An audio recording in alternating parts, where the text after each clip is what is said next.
Okay, sa Ecclesiastes, sa lumang tipan po ito, Ecclesiastes, sa chapter 4, verse 4, sa version ng New Living Translation. Ano po? Sabi dito, "Then I observed that most people are motivated to success because they envy their neighbors. But this too is meaningless, like chasing the wind." Sa Tagalog, ganito naman yung kanyang pagkasalin. "Nakita ko rin ang tao'y nagpupunyagi upang mahigitan o mahigtan ang kapwa. Wala rin itong kabuluhan at nauuwi sa wala." Pwede na po tayong makaupo, mga brothers and sisters. Okay, yan po ang ating isang talata sa Ecclesiastes o mangangaral sa Tagalog. Mangangaral po yata. Kasi yung Proverbs, kawikaan, Ecclesiastico or mangangaral po yun sa Tagalog ng Bible. Napansin po ninyo yung pagpupunyagi, pero pagdating po dun sa English ay motivated. Motivated po ang nakalagay sa English. Yung sulat kasi na Haring Solomon, itong Ecclesiastes na ito, mga observation niya ito bilang isang taong matalino, pinagpala ng Diyos. Observation niya sa mundong ito, lahat ng bagay na nangyayari sa mundong ito, paikot-ikot lang. Paulit-ulit lang, paikot-ikot lang. Buhay natin, paikot-ikot lang.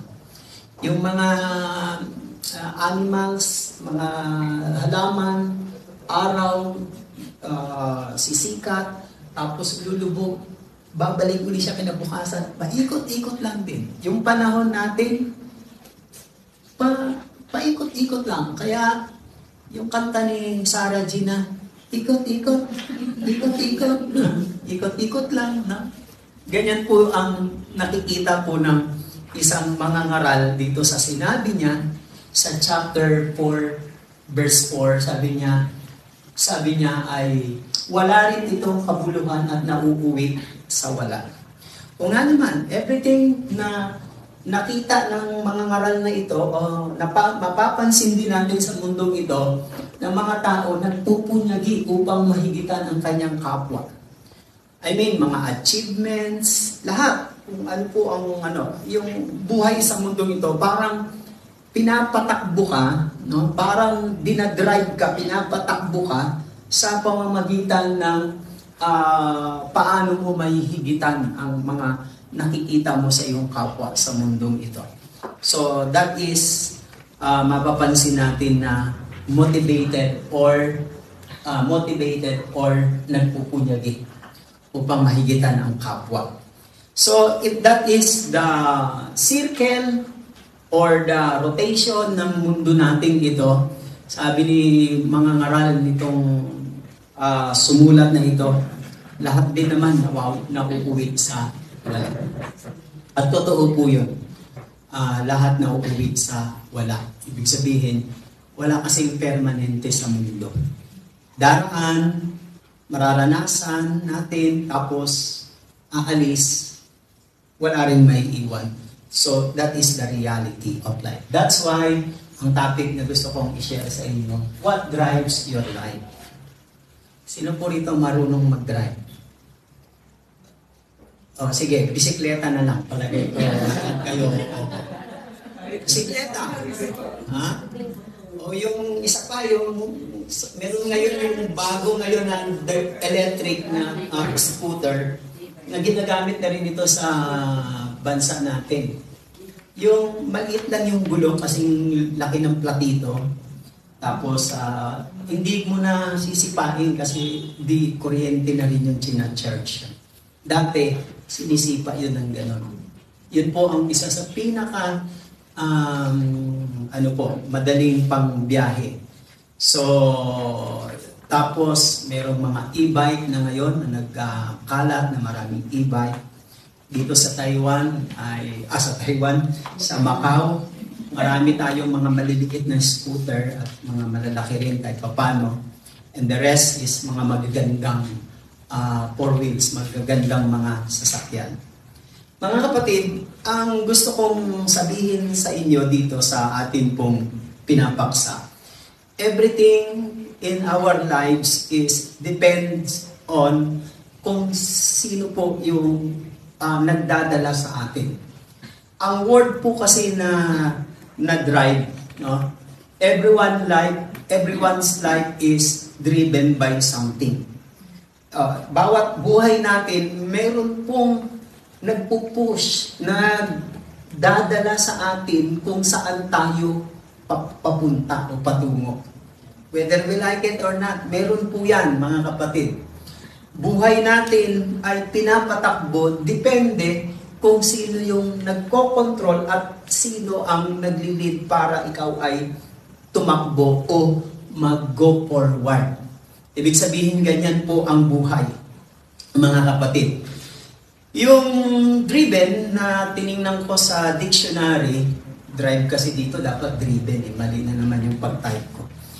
The word driven sa dictionary is to guide or to control. To guide, to control.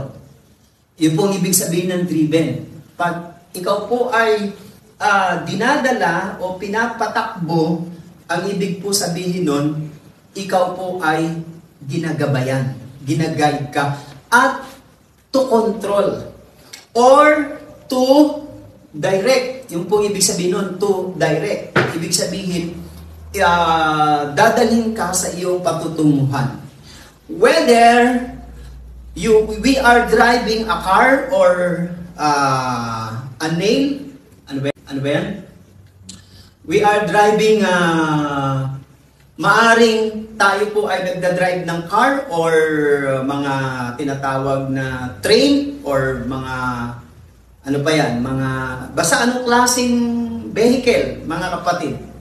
Tayo po ay dinidirekta doon sa pupuntahan natin, sa gusto nating puntahan.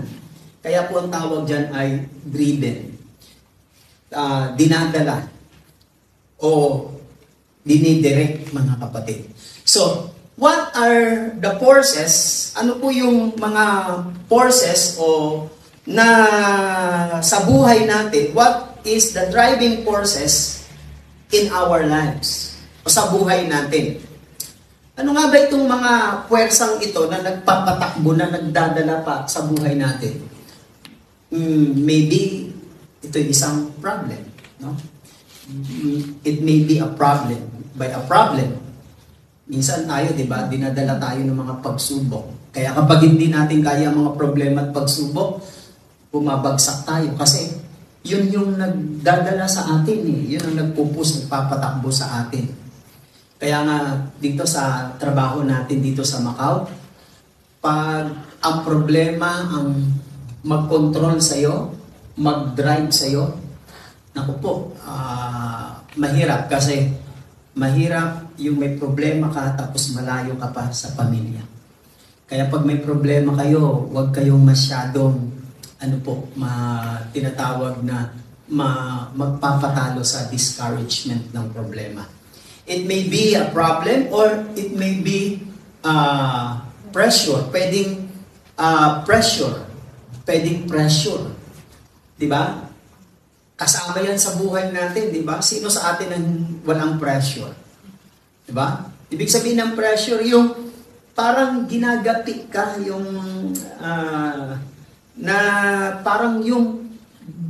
parang gusto mo nang sumabog, parang gusto mo nang pumutok. Yung po ang ibig sabihin nun, pressure. Malakas ang pressure, mga kapatid, no? Now, another one is it may be a painful memory. May mga taong kaya nahihirapan silang mag-move on, mag-go forward kasi meron po silang mga alaalang mapapait o masasaklap. Kaya may mga taong hindi sumasaya kasi it may be the painful memories yung kanilang nararanasan. Now, what drives, what is the driving force in our life? Una, magbibigay ako is, there are people who are driven by guilt. May mga tao po na dinadala po ng tinatawag na guilt or kasalanan. Guilty. May mga, di ba sinasabi natin, you are guilty. Guilty ka ba? Ibig sabihin, nagkasala ka ba? Nakagawa ka ba ng kasalanan? May mga taong ginugugol nila ang kanilang mga buhay, pinapatakbo nila sa mga regrets ng mga o kahiyaan ng kanilang buhay. May mga ganung tao nahihiya, ayaw makipagsalumuha, ayaw nilang makipag-join. Bakit po? Kasi nahihiya sila Bakit nahihiya? Siguro merong guilty feeling na nagko-control o nagdadrive sa kanya.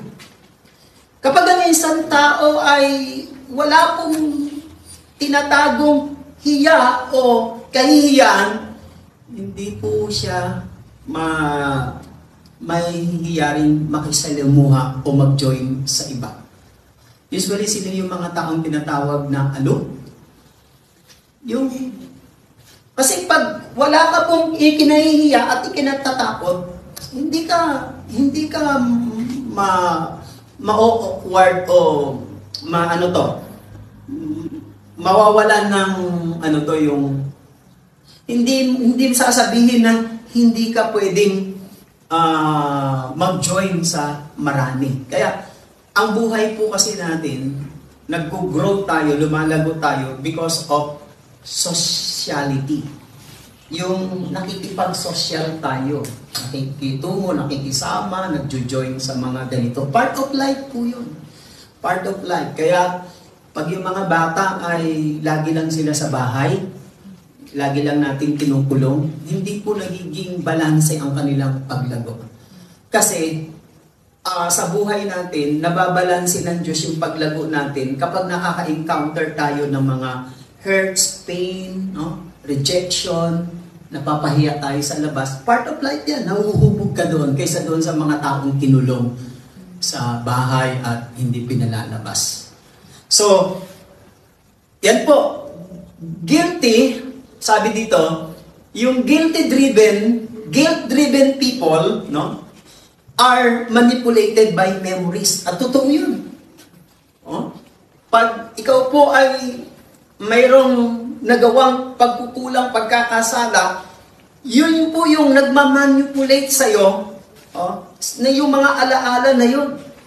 Kaya ang hirap Ang hirap pag pinapatakbo ka, dinadala ka ng ganitong mga alaala mo na mayroong kang pagkukulang, pagkakamali. Now, wag nating hayaan yung mga nakaraan natin sa buhay ang mag-control ng ating future. See? Hindi nangangahulugan na kapag nagkasala ka na, is wala ka ng future. Mali po yun. May mga taong kaya hindi nila makita na merong magandang darating sa bukas because of these memories or bad memories na nagko-control sa kanila. Para natin pinahihirapan sarili natin pag ganun ang ating pananaw sa buhay. Mga kapatid, katulad nitong example ko si Cain. Kilala niyo si Cain, kapatid, anak ni Adan at Eva, dalawa silang magkapatid, si Abel yung isa. Sabi doon sa Genesis chapter 4, pinatay ni Cain si Abel. Tapos, ang pinatay niya si Abel, mga kapatid, di syempre, sabi ng Diyos sa kanya, pinarusahan siya ng Diyos na magiging lagalag po siya. And verse 12 says, pag binasa natin, when you work the ground, sabi doon, it will no longer yield its crops. Hindi na ito kailan pa man magbubunga pag ikaw ay nagsaka. Kasi ang trabaho niya, farmer. Si Cain, si Abel, kapatid niya, na pinatay niya ay shepherd, pastol. Sabi niya, It will no longer yield its crops for you. You will be restless. Pawawalan ka ng kapahingahan. Wanderer on the earth. Wanderer, pagalagala, paikot-ikot sa mundong ito. Nakita niyo yung word na hinighlight ko, yung word na wanderer. Now, tayo po mga kapatid na pinapakita sa atin dito na ang buhay natin ay magiging restless and wanderer sa mundong ito kapag tayo po ay nakokontrol ng guilt, ng kasalanan. At yun po ang nangyari kay Cain. Wala po siyang future, wala siyang direction, hindi niya alam kung paano siya mabubuhay because of guilt. Ano yung guilt? Yung pagpatay niya sa kanyang kapatid na si Abel. Amen? Now, yan po ang ibig sabihin niyan. That describe most people today wandering through life without a purpose. Mahirap po. Mahirap yung ikaw ay nabubuhay sa mundong ito, paikot-ikot ka, hindi mo alam kung ano ang iyong layunin. Kayo po, pagpunta po natin dito sa Macau, kahit umabot ka dito ng 20 years, kung paikot-ikot ka lang dito sa trabaho mo sa Macau na wala kang layunin, then wala kang ma-accomplish. Ganyan ang maraming tao ngayon. Amen po ba? Wandering through life without a purpose. No? Tayo po ay sa mga nakaraan natin, yung nagdadala sa ating isipan para tayo po ay ma-discourage sa buhay. Don't worry kasi alam naman natin, di ba? God is faithful. Kahit may kasalanan tayo, pag lumalapit tayo sa Kanya, pinapatawad niya tayo sa ating kasalanan. At pag ikaw ay pinatawad ng Diyos sa iyong kasalanan, gumaganda ang iyong paningin. Gumagaang ang iyong kalooban. Pero kapag lagi kang kinukonsensya ng iyong kasalanan, naku po, mawawalan ka ng direksyon, mawawalan ka ng control sa buhay mo kasi iyong kasalanan ang siyang nagpapatakbo. We are products of our past, but we don't have to be prisoner of it. Sige nga po, tayo po ay nagkaroon ng mga masasama at di magagandang karanasan sa buhay natin dahil sa mga nakaraan, pero hindi dapat tayong magpakulong. Hindi ka dapat doon mag-stay. Hindi ka dapat doon manatili kahit na ikaw pa ay nagkaroon ng pangit na karanasan. Huwag kang pakukulong doon. Huwag kang pakukulong. Do not allow your guilt, your sins to be driven your life. Huwag mong pahintulutan. Ang layunin ng Diyos sa buhay natin is not limited by our past. Hindi nalilimitahan ang layunin ng Diyos sa nakaraan natin. At actually, ang Diyos ay laging may purpose. Yung mga taong guilty, ang thinking nila, wala na sigurong layunin ng Diyos sa buhay nila. Mali. Yun ay isang malaking pagkakamali. Tingnan ninyo si Moises. Si Moises, pinatay niya ang Ehipto nang pinagtanggol niya ang kanyang kababayan, but God turned Moses as a murderer into a leader and savior of Israel. Nakapatay siya. Anong kasalanan niya? Nakapatay siya. Pinagtanggol niya kasi yung kababayan niya. Hindi niya makitang pinahihirapan, sinasaktan. Sa kanyang kasalanan, akala niya siguro, wala na akong pag-asa. Pero hindi niya akalain, kahit nagkasala siya, naka-murder siya, ginamit pa rin siya ng Diyos bilang leader, manguna sa Israel. Napansin po ninyo, lalo na siguro tayo. Hindi ka naman siguro nakapatay, maaaring ipis lang napatay mo. Maaaring ano lang, pero ito napansin po ninyo yan, mga kapatid? Now, God is specialized. God specializes in giving people a fresh start. Mahusay ang Diyos magbigay lagi ng panibagong umpisa o chances. Kapag inisip ninyo, may chances pa ba ako? Mababago pa ba ako? Meron pa bang bagong darating sa akin na kupo?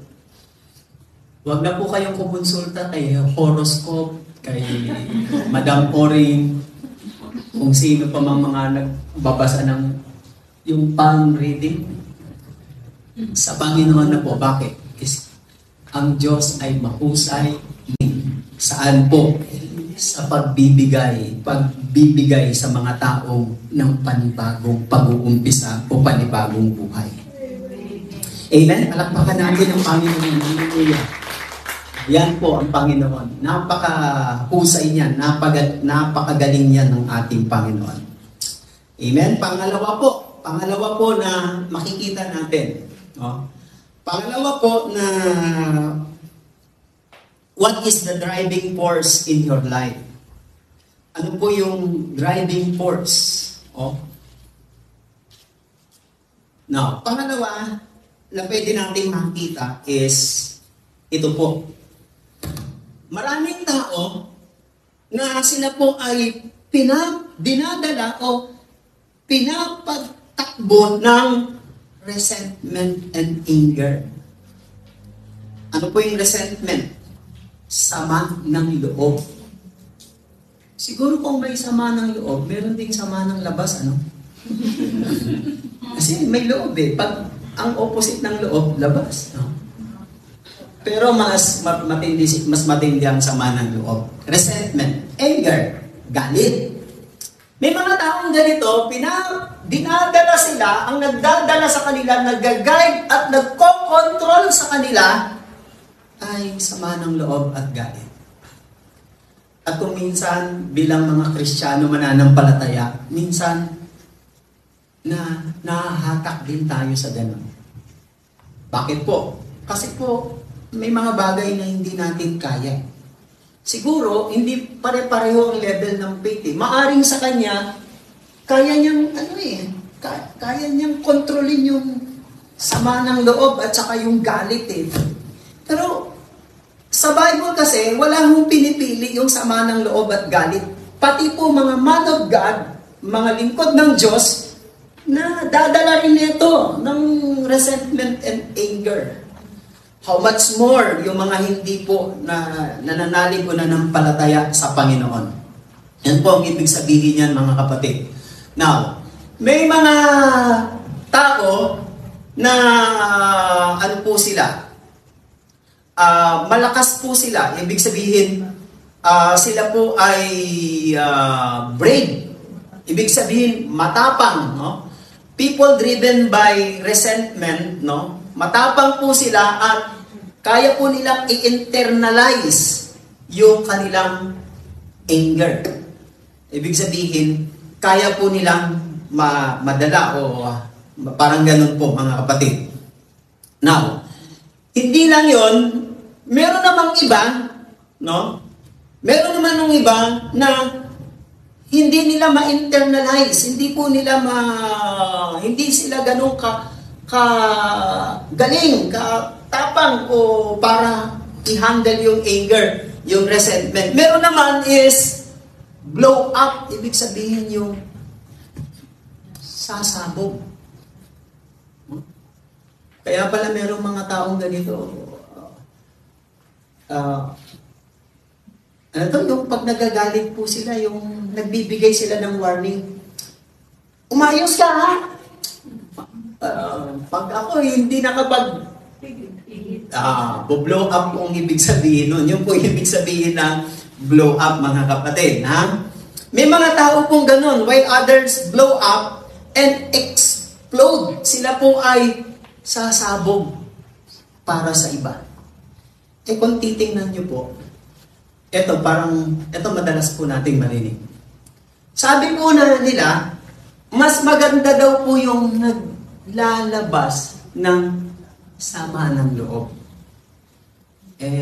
Kung papakinggan natin, parang magandang pakinggan. Maganda yung naglalabas ka ng sama ng loob kasi gumagaan ka kasi nakapaglabas ka ng sama ng loob.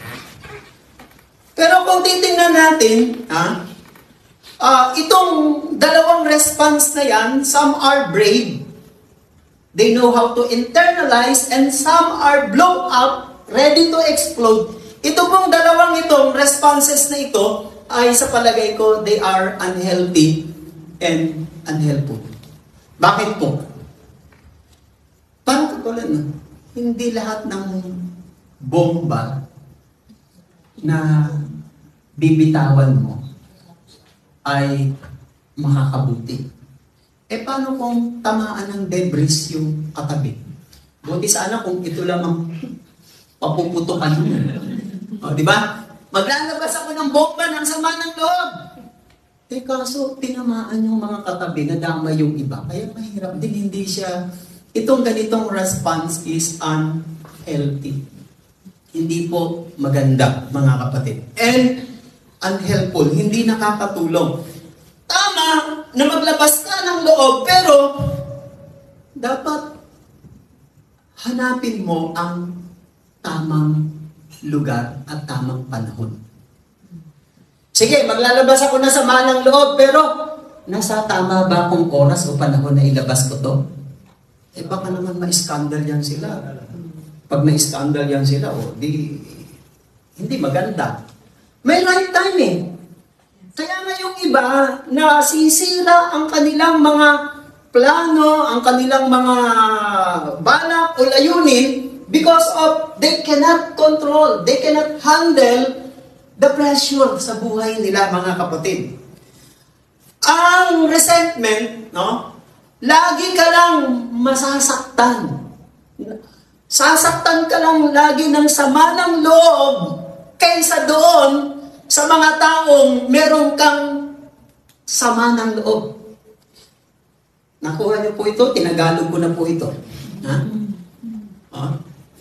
Akala natin na kapag meron kang sama ng loob sa ibang tao ay hindi ka nasasaktan. Mali.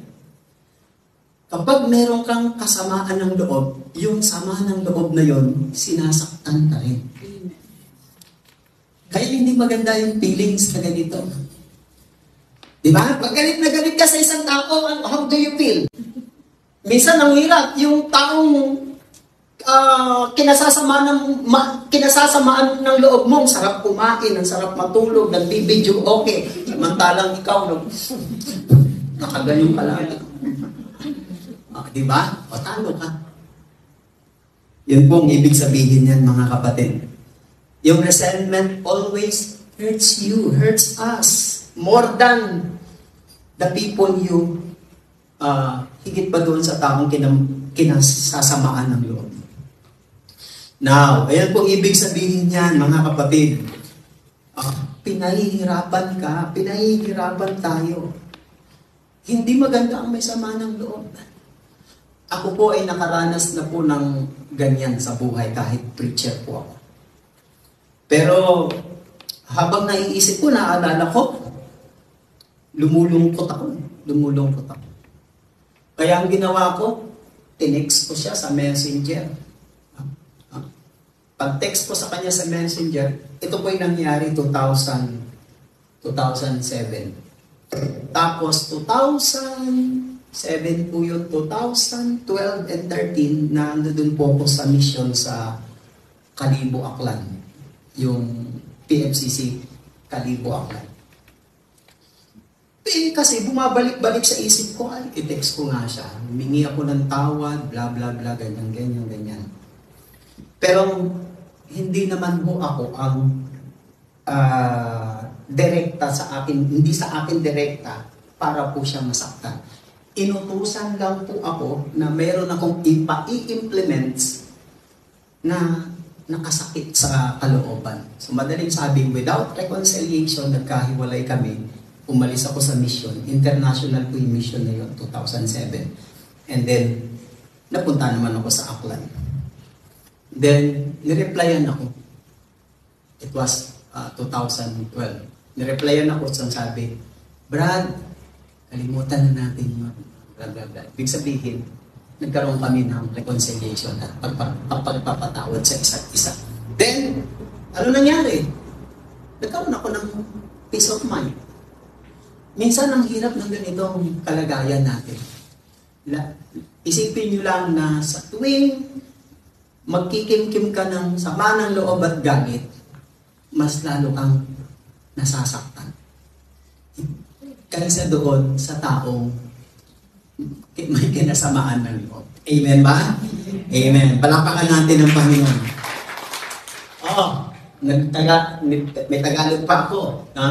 Ang mga nanakit sa atin, sa iyo, sa nakaraan ay hindi maaring magpatuloy para saktan ka ngayon, maliban na lamang pangahawakan mo yung sakit ng sama ng loob. Hallelujah. Hindi ka na pwedeng saktan ng nakaraan mo eh. Hindi pwedeng magpatuloy na saktan ka ng mga nakaraan mo, maliban na lamang panghawakan mo ito. Ibig sabihin, pag pinangahawakan mo ba ang sakit ng sama ng loob, hindi ka nasasaya. Walang pwedeng manakit sa atin kahit sa nakaraan, malibang payagan mo pa yan sa buhay. Sa sandaling, putulin mo itong nagdadrive sa'yo, itong pangalawang ito, there are people are driven by resentment and anger. Sa sandaling, magpasya ka na, tama na yan, putol na yan. Hindi ka na makokontrol. Kaya po maraming nagsasuffer sa anger and hatred or resentment kasi pinapayagan nila sa buhay nila, pinangahawakan nila. Kaya mahirap ito. Kaya sa science, sabi daw nila, karamihang sakit sa science ay nanggagaling sa tinatawag na resentment, sama ng loob. May mga sakit na nang-acquired natin sa lifestyle.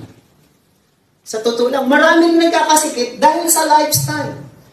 Pero alam niyo po ba, yung mga hypertension, yung mga ganyan, karamihan doon ay sama ng loob. Galit. Pag nagagalit ka, tumataas ang dugo mo. Amen? Amen? At pag tumaas yung dugo mo, matitrigger ka para ikaw ay ma-stroke. Sabi nila, another is stress. Eh yung resentment, sama ng loob, nakaka-stress po yun eh. Ganon din ang katumbas po nun, mga kapatid eh. Ganyan ang gustong sabihin sa atin ng Panginoon. We are hurting ourselves kapag ito'y pinapayagan natin sa buhay natin. Sabi ng Proverbs, sabi ng aklat ni Job. Job, chapter 5, verse 2. Resentment, ang sama ng loob, kills a bull. Naku, pinapatay daw po yung mangmang. Wala pong mangmang dito sa atin, amen? Lahat tayo matatalino. Diba? And envy slays the simple. Napansin po niya, nakamamatay pala yung sama ng loob. Kaya marami pong sabi nila, ba't namatay? Sa sama ng loob. Di ba? Ang hirap po nun. Namatay ka sa sama ng loob, napakahirap na kamatayan. No? Hindi yung namatay ka dahil sa sarap ng kinain mo. Bakit namatay? Ang sarap ng kinain. Kasi mga seafoods. Meron po kaming mga kasamahang preacher na naka-assign sa mga probinsya. Pag laging pinapakain ng mga probinsya na may mga seafoods, naku po, marami po sa kasamahan namin namatay. O kasi siyempre, di ba, lalo na't kapag mataas na yung BP mo, magti-trigger po yun. No? Kaya po na nagkakaroon ng ganun na problema. And another one, no? Ano po yung nagdadrive sa buhay natin? Nagdadala, nag-guide at nag-control, nagmamaniobra? There are people are driven by fear. See? Hindi lang guilt, una, hindi lang sa resentment and anger, pangatlo, takot. Kung minsan itong takot, sabi daw, ay resulta ng ating trauma o traumatic experience. Palagay ko lahat tayo ay may mga traumatic experience. Yung pag naaalala mo, kahit matagal na, parang nananariwa pa rin. Feeling mo, andyan pa rin. Trauma po yun, tawag doon. Kahit matagal na, whatever experiences we have, lalo na po yung mga, yung parang hindi mo akalain na ganun ang mangyayari yung magdadala sa iyo ng takot talaga, mga kapatid. Na yan po ang nangyayari sa buhay natin. Regardless of the cause, mga kapatid, ang mga fear-driven people often miss great opportunities in their lives. Pag ang mga taong dinadala, kinokontrol, pinapatakbo ng takot ang kanilang buhay, kadalasan nami-miss nila ang mga magagandang opportunities ng buhay. At totoo po yan. May mga taong, eto po, takot makipagsapalaran. Meron po akong kilala na nagpa-counseling po sa akin. Gusto niya pong magtayo ng restaurant. Hindi naman po class na restaurant, simple lang. Na may ready niya na ang permit, yung lugar, pati yung mga tao na magtatrabaho sa restaurant. Pa-counseling siya sa akin. Sabi niya, Brad, gusto kong ituloy na mag-business itong restaurant. Kaso Brad, paano pag nalugi ako? Alam niyo, wala na kaming mahabang usapan. Sabi ko, sister, huwag ka nang mag-business. Na bad trip sa akin. Wala nang maraming kwentuhan eh. Huwag mo nang ituloy, huwag ka nang mag-business. Bakit? Life is a full of risk. Yung pag-apply nyo at para magtrabaho dito, iniwan ninyong inyong pamilya, risk na po yun. Hindi mo alam kung anong magiging kapalaran mo sa Macau. Pero dahil hindi ka pinatakbo, hindi ka kinontrol ng takot, after 5 years, 10 years, nakita mo, sarap naman palang magtrabaho dito. See what I mean? How about those people na maganda sana ang magiging kahinatnan ng buhay nila, kaya nga lang, hindi nangyari sa kanila. Marami pong hindi nakakapag-asawa dahil sa takot. Opo, dahil sa takot. Meron naman pong nabigo sa pag-ibig, pero ayaw nang sumubok dahil din sa takot. Totoo po yan, mga kapatid. Maybe not only takot makipagsapalaran o pag-iwas sa mga panganib. Gusto ko sanang ganito, kaya nga lang, delikado daw dun eh. Mga ganon. Gusto nila laging safe ang buhay nila. Gusto nila maayos ang buhay nila, kaya ayaw nilang sumubok. Ayaw nilang mag-try. Another one, sinusubukang panatilihin ang mga status quo. Kung ano lang ang pwede mong panatilihin sa status quo mo, then, maaaring tatakot ka. Yan po ang gustong sabihin dyan. Yung takot, sabi sa 1 Timothy, 2 Timothy yan, nagkamali ako ng time. 2 Timothy chapter 1, verse 7. Or, I don't know, basta yan ang sabi.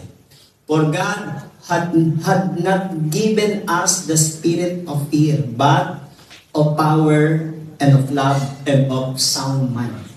Ang Diyos ay hindi nagbibigay ng takot, kundi ng lakas, power, pag-ibig at kabutihan.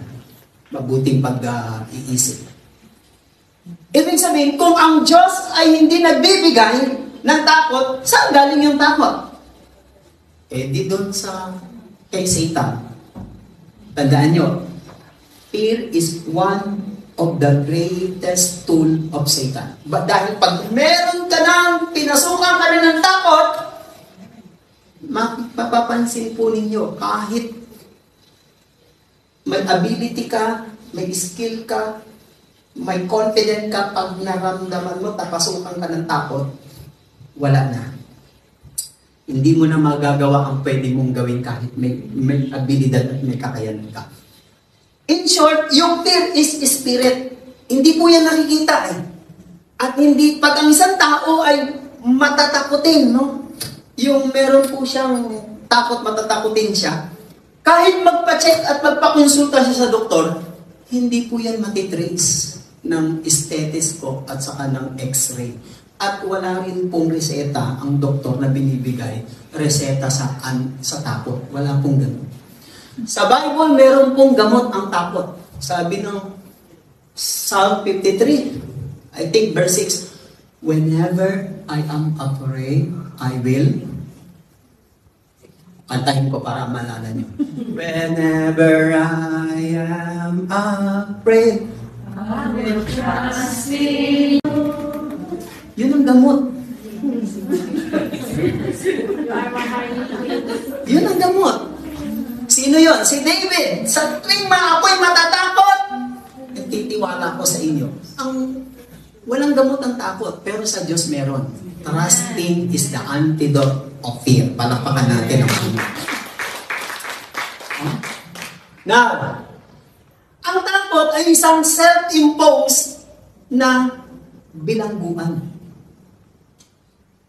Bilangguan na pipigil sa iyo, sa atin, upang mangyari yung gusto at kalooban, layunin ng Diyos para sa iyo.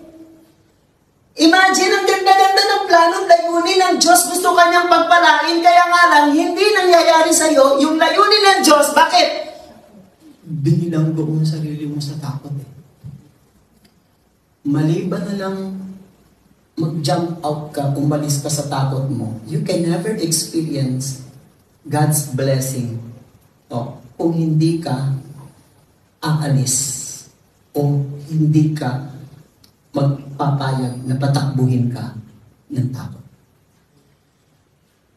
Kaya lahat tayo nandito sa Macau. Ano ang dala ng COVID? Takot. Di ba? Takot. Kaya yung iba, nawala na ng pag-asa, nagsiuwian na sila. Takot.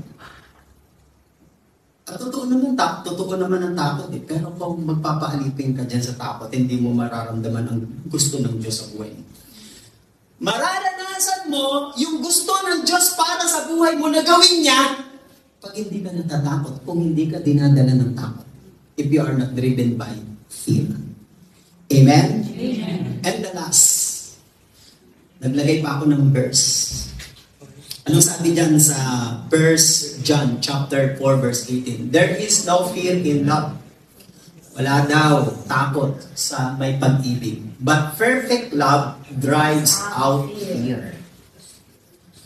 Pag ikaw daw ay may pag-ibig, may pagmamahal ka, walang takot. Dahil yung pagtunay na pagmamahal ay ano daw ang dinadrives? Kinakas niya yung takot.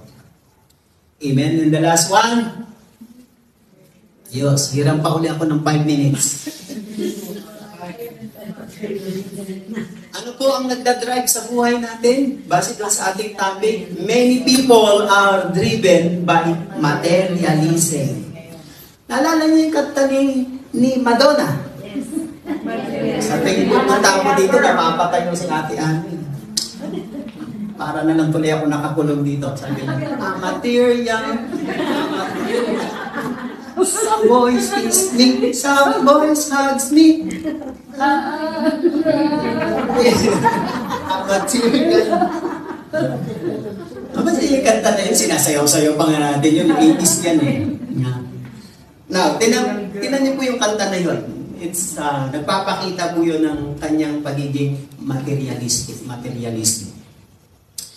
Ito pong materialism na ito, sabi ni Jesus sa Luke 12, verse 15. Then he said to them, doon po yan sa isang mayaman na nagpagawa ng malaking barn, kamalig, tapos doon niya lahat dinala ang kanyang mga ani, punong-puno na. Sabi niya, padami na ito, aabutin na ito ng mahabang taon.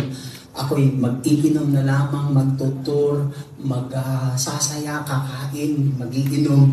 Tapos sabi ng Diyos, Hangal, hindi mo ba alam sa gabing ito, mababawian kita ng buhay.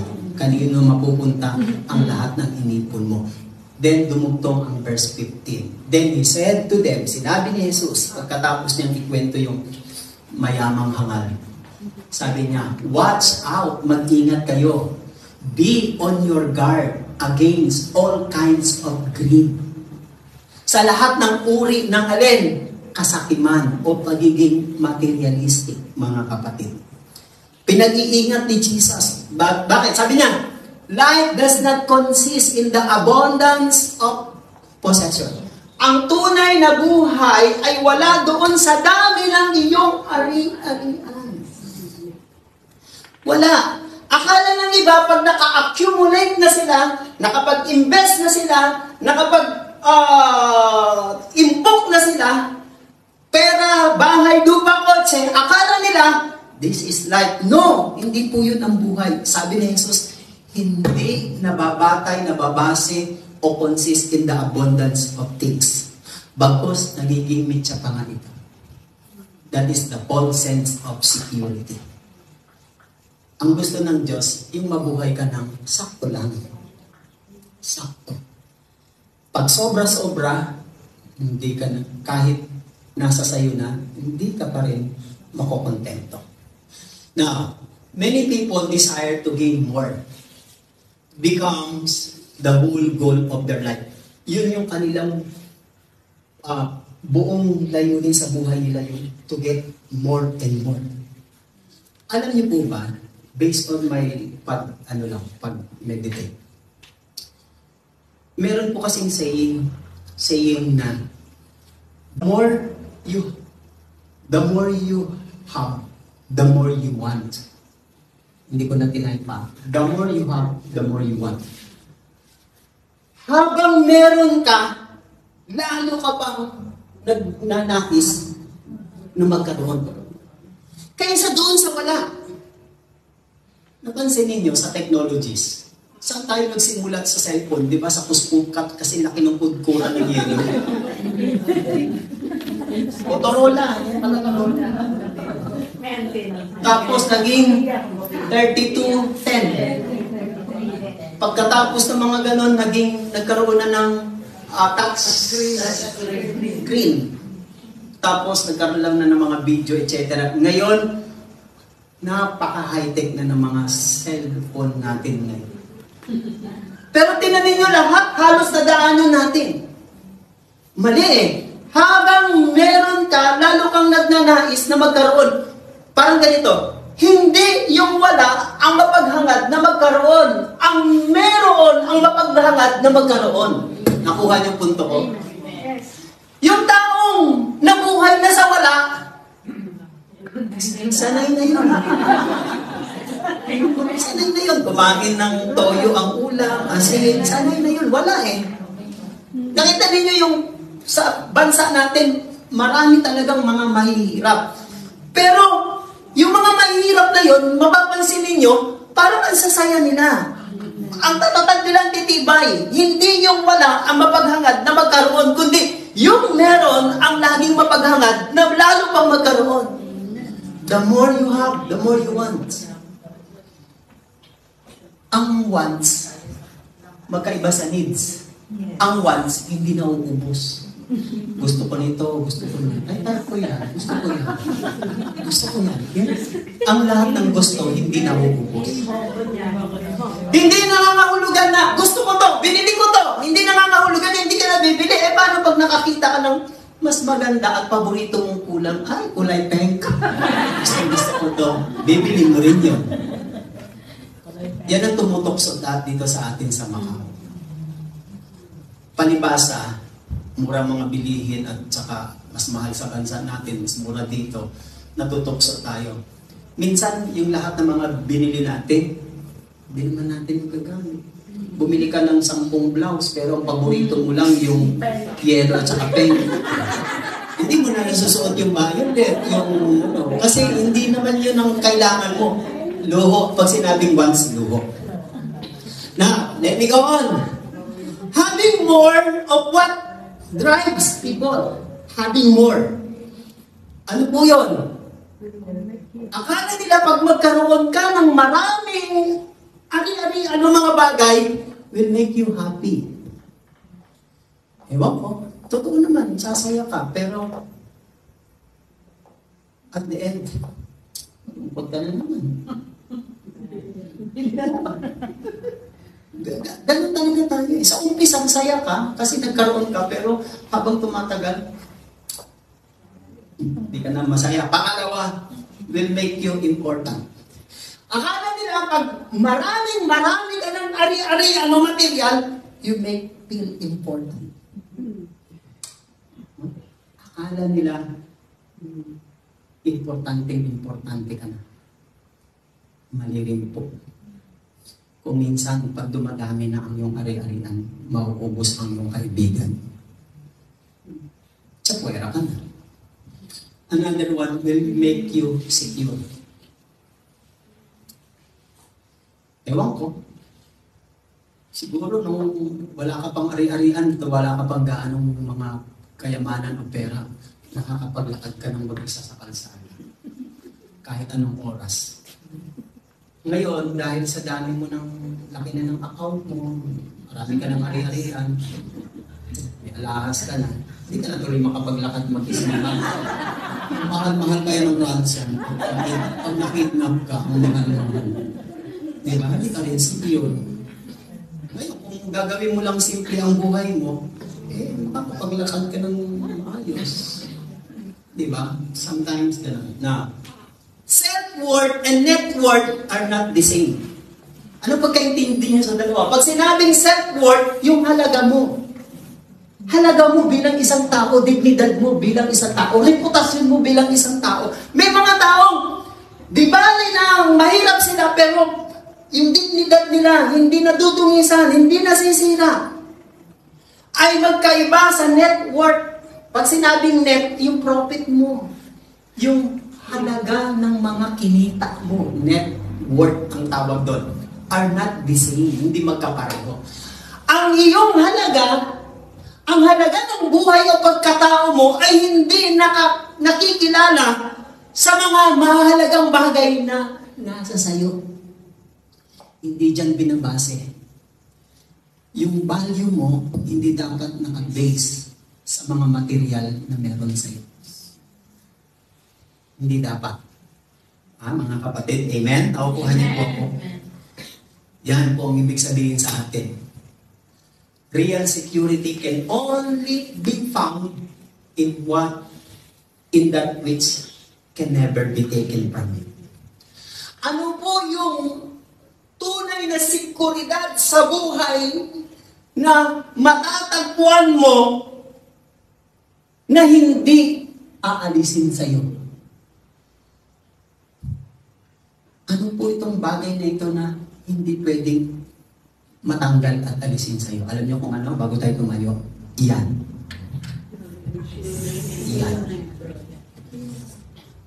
Manakawan ka na, tanggalin ka sa trabaho, apihin ka, at pagwikaan ka ng masasama, laitin ka, etc. Magkasakit ka pa, etc. Walang pwedeng makatanggal ng iyong pag-ibig. Amen? So, meron kantang, who can separate us from the love of God? Ito ang pagyamanin natin. Bakit? Matanggal na lahat sa buhay mo. Pero isa lang ang pwedeng hindi nakawin ng demonyo, ng diablo, nakawin ng sino mang tao, sino mang kaaway mo, sino mang nagkikriticize sa iyo. No one can taken that relationship. Pag meron ka niyan sa Diyos, mga kapatid, sa harapan niya, napakayaman niya.